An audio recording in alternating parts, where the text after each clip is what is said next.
네, 저는 이상복입니다.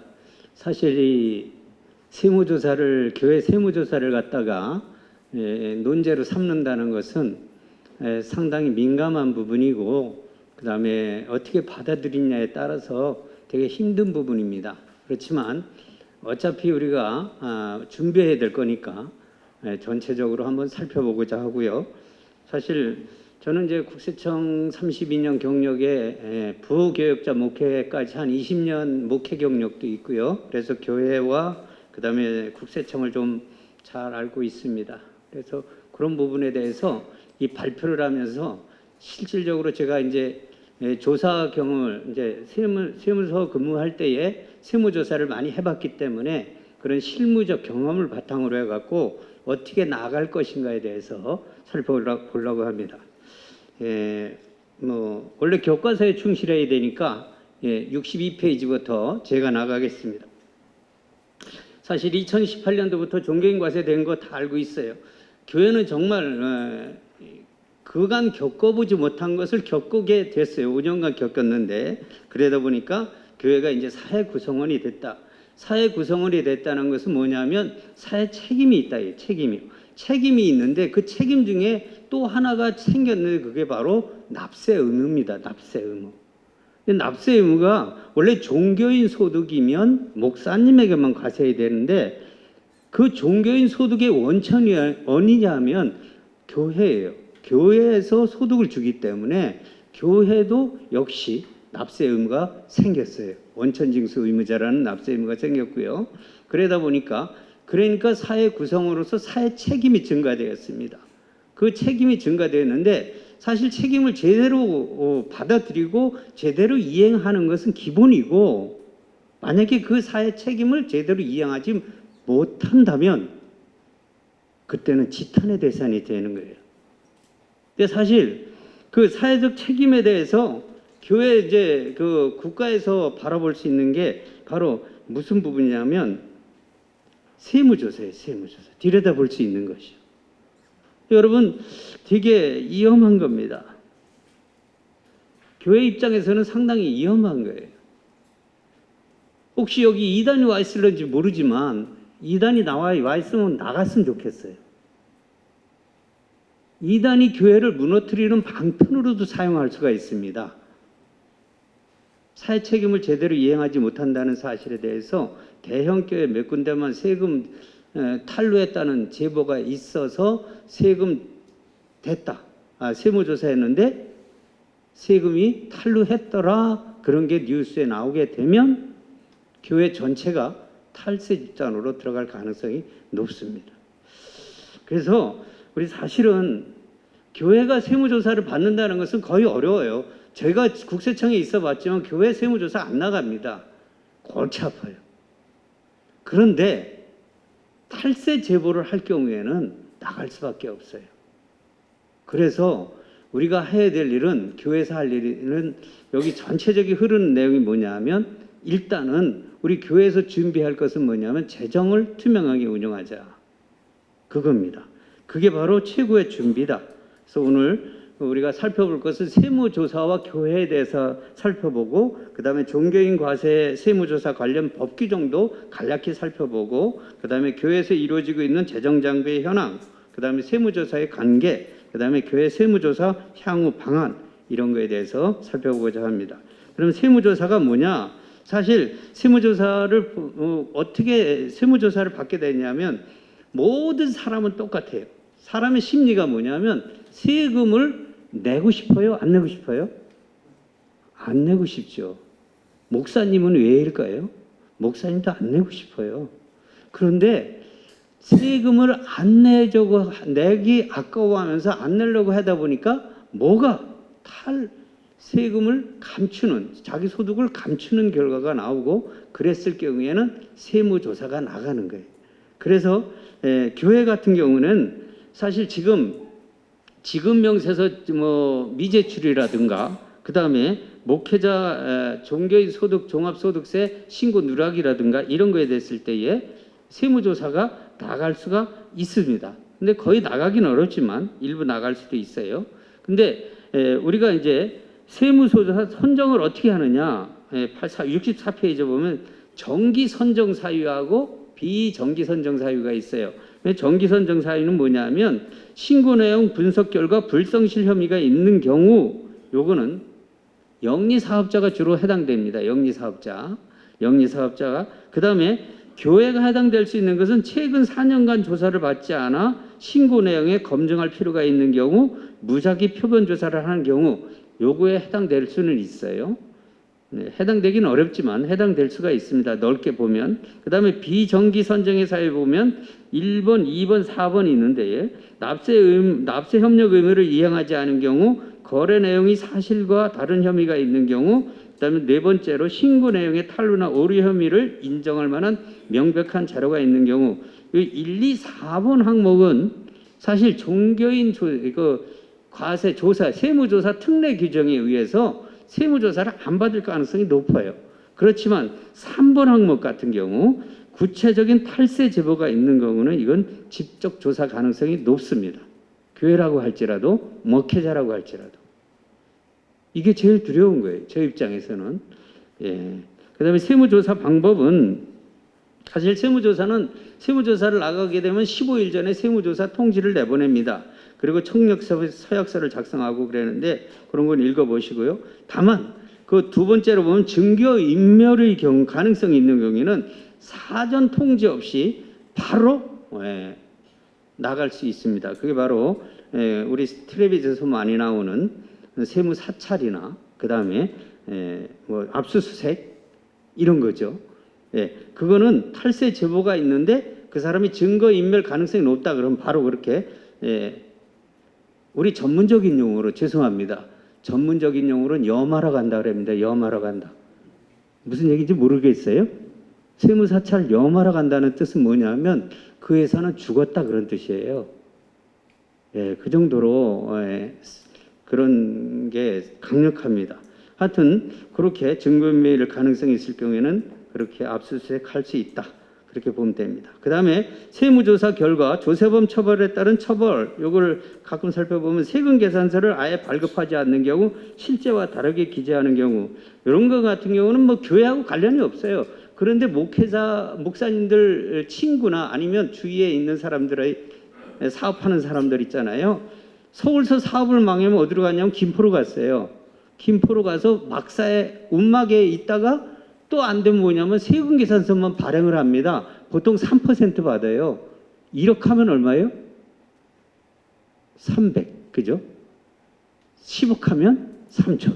그래서 20억, 30억, 100억 이렇게 발행을 하는 거예요. 세금 계산서만. 그게 자료상이라고 그러는데 그랬을 경우에 정말 나중에 그걸 받은 사람도 조세범 처벌법을 받아요. 또 그거를 3% 내고 사갖고 10% 매입세 공짜를 받으려고 사는 사람이 있어요. 그게 4년 있다 나와갖고 감옥 가는 사람도 있습니다. 그래서 그런 거는 옆에 사람한테 그냥 참고적으로 절대 세금 계산서 사지 마라. 이렇게 얘기를 해주시기 바라고, 그건 바로 조세범 처벌이 되고요. 그 다음에 두 번째로 사기나 부정한 행위로 세금을 포탈하거나 환급공제를 받았다. 이거는 목사님들이 해당될 수가 있어요. 그래서 그건 징역형이 되고, 그 다음에 탈루세액이 10억을 넘겼을 경우에는 무기징역까지도 갑니다. 이게 조세범 처벌이에요. 우리가 보통 조세범을 처벌한다는 얘기는 잘 개념이 없어요. 그런데 목사님들이 많이 문제가 되는 게 명의를 빌려준 경우에 해당되는 거예요. 네 번째로 보면 목사님들이 제 지인의 부탁을 받고 자기 명의를 빌려줍니다. 제일 깨끗하다 그러잖아요. 지저분하지 않아요. 경력이. 다른 사업을 할 경력이. 그러니까 네 명의 좀 빌려달라 그래서 명의를 빌려주는데 그것도 조세범 처벌 대상이 될 수 있다 이게. 절대 명의 빌려주면 안 됩니다. 제가 저 충청도 어떤 목사님을 만났는데 그분은 명의를 빌려줘 갖고 세금이 자기한테 4천만 원이 고지되는데 낼 수가 없어요. 개척교회 목사님이니까요. 그래서 제가 가서 그런데 4년 차에 그냥 가만히 있으면 되는데 4년 차에 뭐가 걸렸냐면 5년 지나면 징수권 소멸이 돼서 괜찮습니다. 그런데 4년 차에 딴 데서 돈 받은 게 농협에 예금이 돼 있던 게 압류돼 갖고 다시 시작을 해 갖고 5년을 또 다시 뭐냐면 신용불량자가 되는 거예요. 그래서 제가 통장 있던 거 다 없애라고 가서 제가 점심 사드리고 또 사례비 다 준다 그러는 거 안 받고 다 해드리고 왔는데, 여하튼 목사님들이 지인한테 빌려주는 것도 그것도 조세범 처벌 대상이 될 수 있고, 목사님들이 세금 조사 대상이 될 수도 있으니까 조심하시기 바라고요. 그 다음에 따라서 우리 목회자님들은 어떤 경우라도 제일 중요한 것은 세금 탈루하는 일은 없어야 된다. 이거를 명심해 주시기 바랍니다. 그 다음에 세무조사 관련 법 규정 좀 보겠습니다. 사실 국세청에 근무하는 66페이지에 보면 국세청에 근무하는 공무원은 직무를 수행함에 있어서 필요한 경우에 납세자에게 질문하거나 조사를 할 수 있다. 여러분, 목사님들이 납세자입니까? 아닙니까? 납세자이죠? 납세자예요. 이제 납세자예요. 순수하게 목회만 해도 납세자입니다. 그래서 세무공무원은 목사님한테 질문 조사권이 있다는 얘기예요. 쉽게 얘기하면. 그런데 소득세법 제170조에는 이렇게 규정이 되어 있어요. 소득세에 관한 사무에 종사하는 공무원은 직무를 수행함에 있어서 필요한 경우에 다음 각 호에 해당하는 사에 대해서 질문하거나 해당 장부 서류 그 밖의 물건을 조사하거나 제출을 명할 수 있다. 다만 거기서 종교단체의 장부 서류 또는 그 밖의 물건 중에서 종교인 소득과 관련된 부분에 한정하여 조사하거나 제출을 명할 수 있다. 이렇게 규정하고 있어요. 그러다 보니까 여기서 보면 각 호에 1호의 납세 의무자, 2호의 원천징수 의무자, 교회죠. 그 다음에 4호의 지급명세서 제출 의무자, 교회입니다. 그 다음에 9호의 기부금 영수증을 발급하는 자, 교회입니다. 이게 바로 이 세무공무원이 질문조사권이 있다는 얘기예요. 그래서 이랬을 경우에 세무공무원이 조사할 수 있다. 현재 규정은 그렇습니다. 그런데 그 밑에 이제 종교인 과세 특례 규정이 있어요. 종교인 과세 특례 규정이 있는데, 다만 21조 1항 26호에 따른 종교인 소득에 대해서는 종교단체의 장부 서류 또는 그 밖의 물건 중에서 종교인 소득과 관련된 부분에 한하여 조사하거나 제출을 명할 수 있다. 이렇게 얘기를 했어요. 종교인 소득과 관련된 부분에 한하여 조사하거나 제출을 명할 수 있다. 그러면 목회자 사례비 장부하고 교회 고유 장부하고 관련이 있다 없다?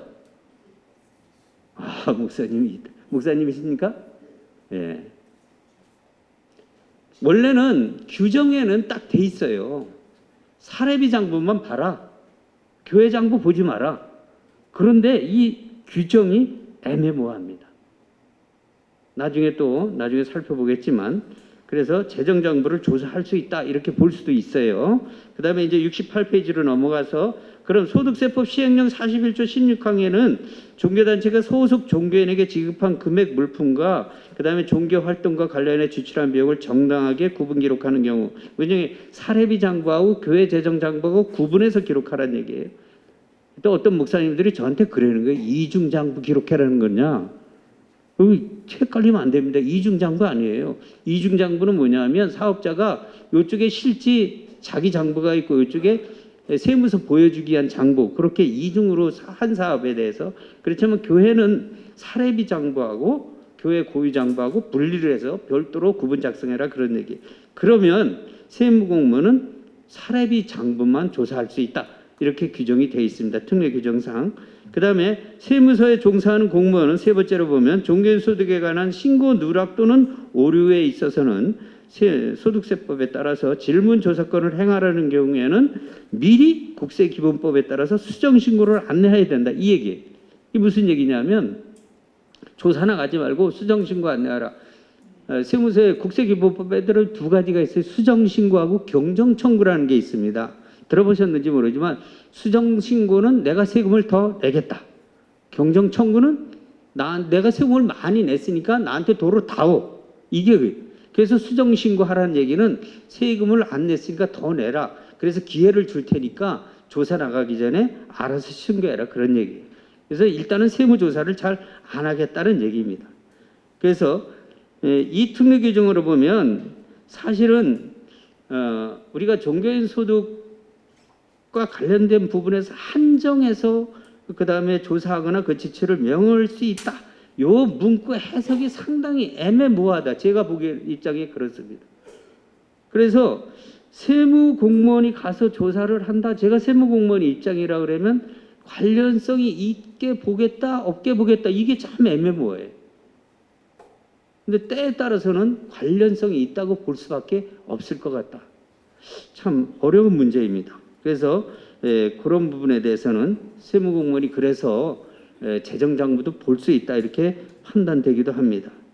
그 다음에 교회 재정장부 구분 기록 관리 요거에 대해서는 사실 실질적으로 교회 수입하고 교회 지출은 그 대해서 하는데 교회 수입에 대해서는 고유 목적 사업 그러니까 예배 목적하고 그 다음에 수익 사업이 있어요. 교회 수익 사업이 있는 교회가 많이 있어요. 뭐가 있어요? 주로 임대업을 많이 하고 있죠. 뭐 밑에 상가에 임대를 해준다든가, 그 다음에 카페를 한다든가. 그런데 고유 목적 사업은 원래 신고 대상이 아니고요. 단지 이제 카페나 임대를 하면 신고하게 돼 있죠. 그렇게 보시면 되고요. 그 다음에 종교단체 지출 구분은 세 가지로 이제 뒤표로 70페이지 표로 보면 그 종교인에게 지급하는 보수 중에 종교인에게 기속되는 것, 그 다음에 그런 건 종교인 소득 과세 대상이고요. 그 다음에 종교인이 종교 활동과 관련해 지출하는 비용, 종교 활동비는 비과세되고, 그 다음에 종사 직원에게 지급하는 보수, 사찰 집사님이나 아니면 간사에게 지급하는 것은 근로소득으로 보고요. 그 다음에 종교시설 유지, 증축 비용 과세 대상 아닙니다. 그래서 뭐 사실 교회에서 기본적으로 해둬야 될 것은 이거예요. 교회 사례비 장부하고 사례비 장부는 반드시 작성을 해둬야 돼요. 그래야지만 비빌 언덕이 생기는 거예요. 당신들 규정이 사례비 장부만 보게 되는데 우리 못 보여주겠다 이렇게 물론 마찰은 있을 수 있지만 일단 비빌 언덕을 마련해야 될 거 아닙니까? 그래서 반드시 목사님들의 사례비 장부는 기본적으로 돼 있어야 된다. 그래야지만 세무조사를 대응할 수 있다 이렇게 보면 됩니다. 그 다음에 교회 재정 장부 현황과 세무조사 이건 아주 제가 이제 중요하게 생각하는 부분인데요. 이게 이제 다 이렇지는 않지만 하여튼 교회 재정 장부 개요에 대해서는 이건 이제 우리 학회 법학회 회장님이신 서은재 교수님께서 해놓으신 그 목회자를 위한 법에서 발췌를 했는데요. 한국교회 제기초 재정의 기초는 헌금이잖아요. 그 헌금에 대해서는 헌금의 가장 중요한 것은 헌금 관리입니다. 그래서 헌금은 사실 교인들로 인해서 되기 때문에 그 헌금이나 교회 재산은 다 뭐냐면 총유 재산이라 그러잖아요. 그래서 교회 전체의 재산입니다. 교회 공동의의 재산이라고 얘기했는데 그 자세한 얘기는 지금 해드릴 수는 없고 하여튼 교회 재정 유용이나 의욕 등이 주로 헌금 관리에서도 시작되니까 헌금 관리가 정말 중요하다. 헌금 관리가 부실하게 되면 세무조사 대상이 될 수 있으니까 조심하자 그런 뜻이고요. 그 다음에 세무조사 대상 재정 운영 실태를 보면 재정 운용의 감독이 부재되어 있어요. 사실 재정 운용이 우리나라의 교회 재정이 전체 얼마인지 모르죠. 근데 이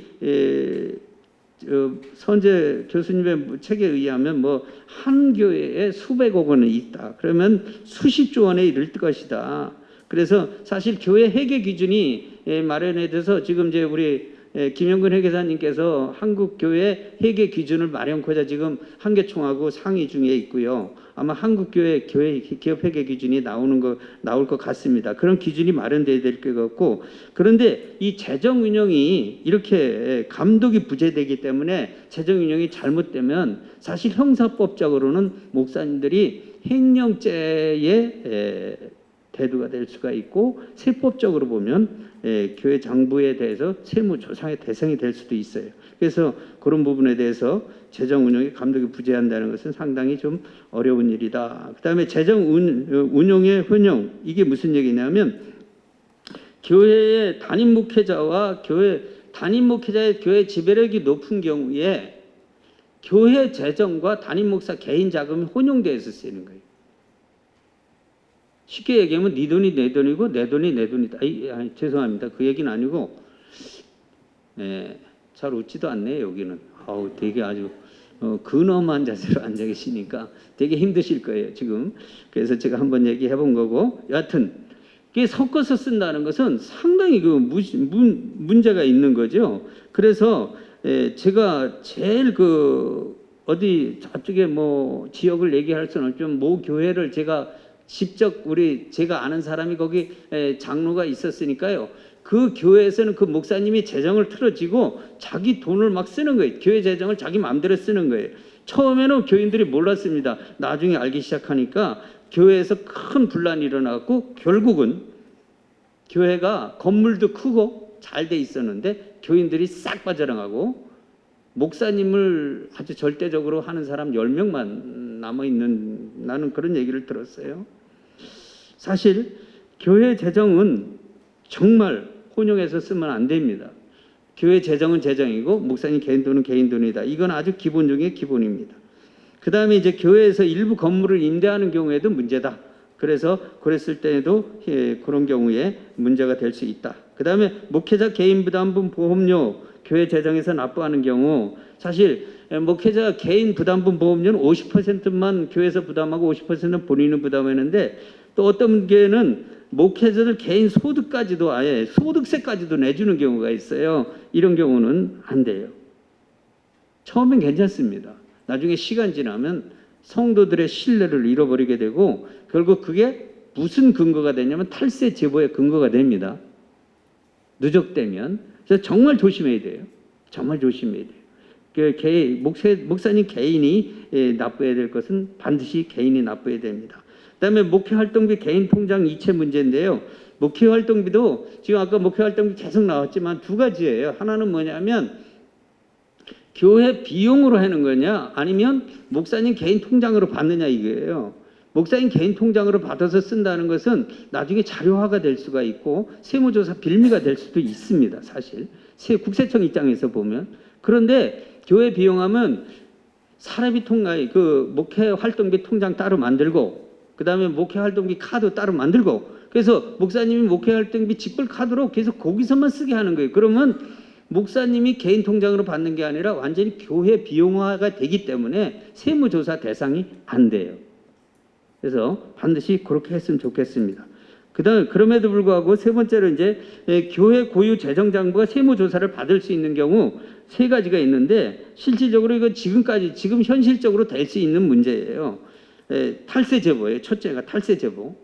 그다음에 두 번째가 뭐냐면 교회는 기부금 영수증 발급업체입니다. 그래서 세무조사 대상이 될 수 있습니다. 또 세 번째로 뭐냐면 교회는 상속세법 및 증여세법에 의해서 공익법인에 해당돼요. 그래서 공익법인 의무를 제대로 이행하지 않을 경우 세무조사 대상이 될 수도 있습니다.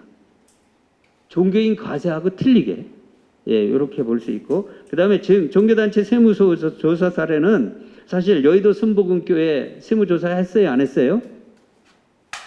했어요. 종교인 과세가 시행되기 전에 했죠. 그 다음에 신천지 서울시에서 조사했습니다. 그 다음에 부산 유명 불교 사찰 왜 그러냐면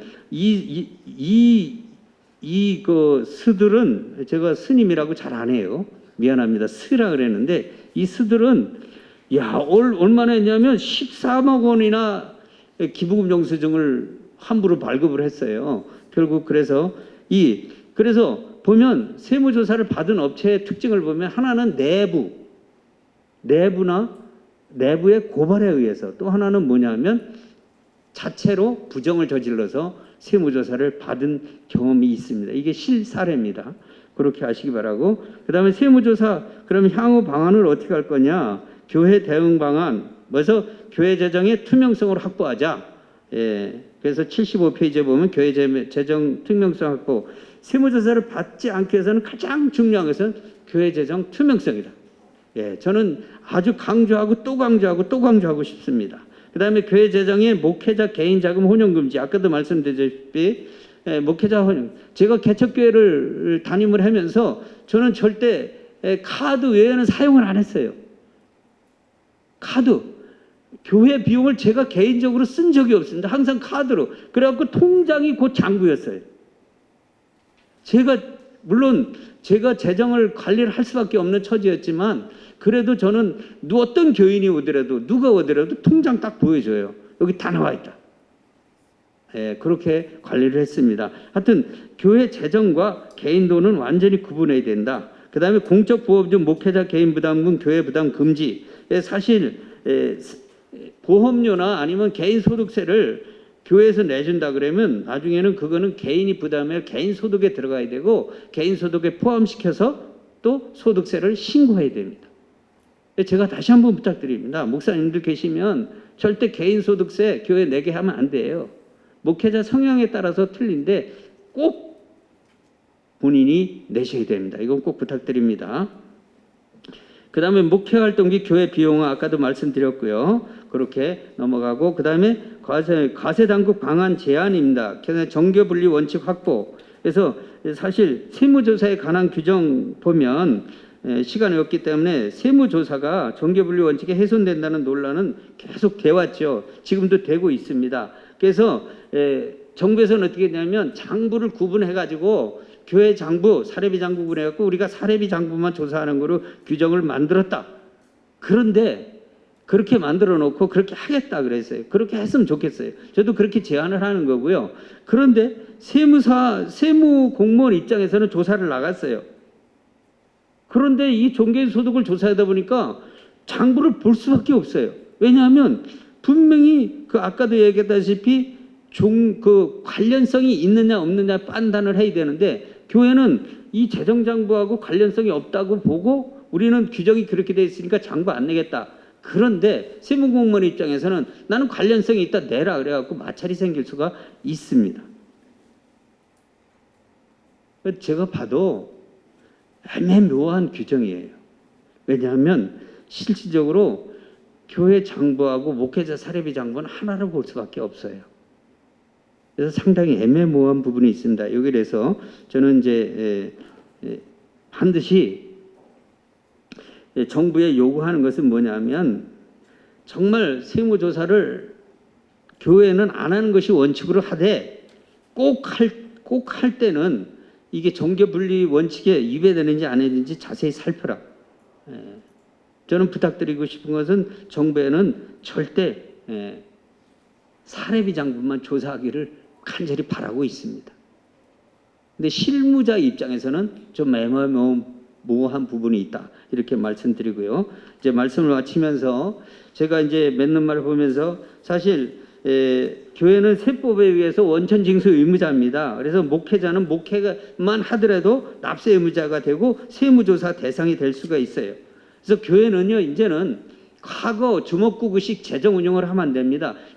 절대 제가 봤듯이 누가 와서 보더라도 이 장부는 교회를만 위해서 썼다 이런 게 분명히 나타나야 돼요. 그게 재정 투명성이고요. 그다음에 당국에서는 사실 세무조사를 안 하는 게 원칙이다.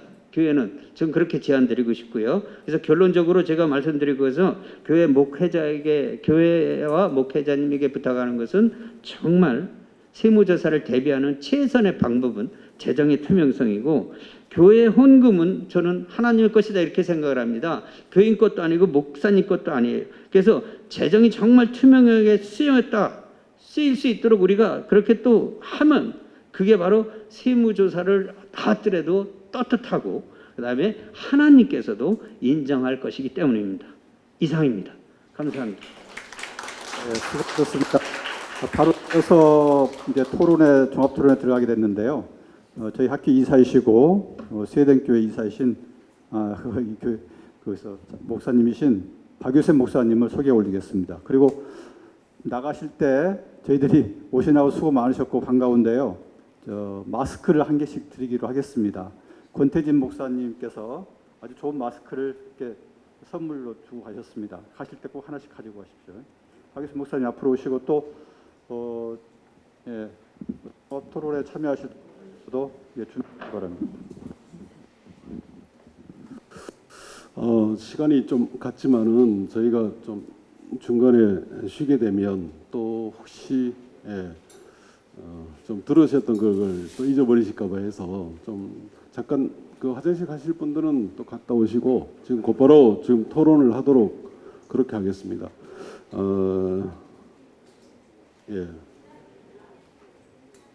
곧바로 하도록 하겠습니다. 예. 지금 앞에 계신 분들이 지금 단체로 일어나 버리셔가지고 예. 단체로 화장실 하신다고 일어나 버리셔요. 좀 기다려 주십시오. 기다려 주셨다가 한 3분 뒤에 시작하도록 그렇게 하겠습니다. 죄송합니다. 예, 곧바로 시작하려고 했더니만은 앞에 계신 분들이 지금 남성분들이라서 아마 예, 좀 군대 문화가 있는 것 같아요. 단체로 화장실 가시고 그렇게 하시고 3분 뒤에 시작하도록 하겠습니다.